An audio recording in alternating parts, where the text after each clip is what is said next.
Hello, dear listeners, and welcome back to Book Summary 5, the 5-Minute Summary channel. I'm Sammy, your host, and today we're heading deep, very deep, into the pages of Journey to the Center of the Earth by Jules Verne. First published in 1864, this classic of science fiction is part thrilling adventure, part imaginative science, and all wonder. Verne takes us on a wild underground voyage filled with prehistoric creatures, labyrinthine tunnels, and the eternal human thirst for discovery. So grab your lantern and your compass. Let's dive into the story so you'll feel like you've read it cover to cover. Our story begins in Hamburg, Germany, where eccentric and brilliant Professor Otto Lidenbrock discovers a mysterious manuscript hidden in an ancient Icelandic book. After hours of furious decoding, he and his much more cautious nephew, Axel, uncover a cryptic message written by a long-dead alchemist named Arne Saknussemm. The message reveals what seems impossible, a path to the center of the earth, hidden inside a dormant volcano in Iceland.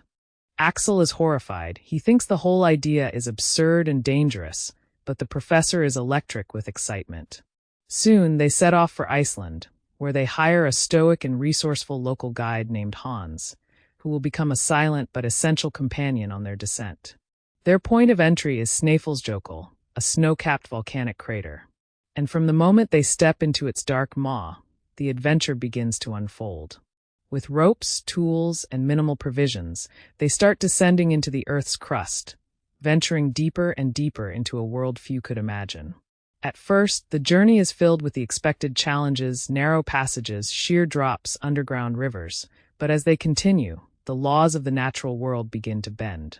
The trio discovers vast subterranean caverns, colossal rock formations, and fossilized remains of ancient creatures. They face treacherous heat, dehydration, disorientation, and fear. But the professor's zeal keeps them pressing on, even as Axel begins to question both his sanity and their chances of survival. At one point, Axel becomes lost in the tunnels, separated from the others. The suspense builds as he stumbles through darkness and despair, only to be miraculously reunited thanks to the echo of his own voice. A brilliant and eerie moment that Verne uses to heighten both the tension and the magic of this underground world. Then comes one of the most stunning moments in the book. The group discovers an enormous, hidden sea, stretching out under a vast, starless sky. It's not just water, it's a full ecosystem. The explorers build a raft and set sail across this subterranean ocean, encountering prehistoric creatures, like giant ichthyosaurs and plesiosaurs locked in battle, evidence of a world that time forgot, still thriving far beneath the surface. The journey grows more perilous. Violent storms arise, monstrous waves crash, and their raft is nearly destroyed. As if that weren't enough, they're later caught in a volcanic eruption, hurled violently upward through a chimney of magma. When they finally surface, dazed, battered, and alive, it's not in Iceland, but on the coast of Italy, thousands of miles from where they began. Their journey is over, but it has changed them forever. The professor returns home a hero, celebrated for what many still believe is a fantastical tale. Axel, once skeptical, now sees the world and the earth itself as a place full of infinite mystery and possibility. And the reader is left with a head full of wonder, imagining what lies beneath our feet. Journey to the Center of the Earth is more than just an adventure tale. It's a celebration of curiosity, bravery, and the thirst for knowledge, no matter how impossible the destination may seem. Jules Verne doesn't just invite us to explore the Earth.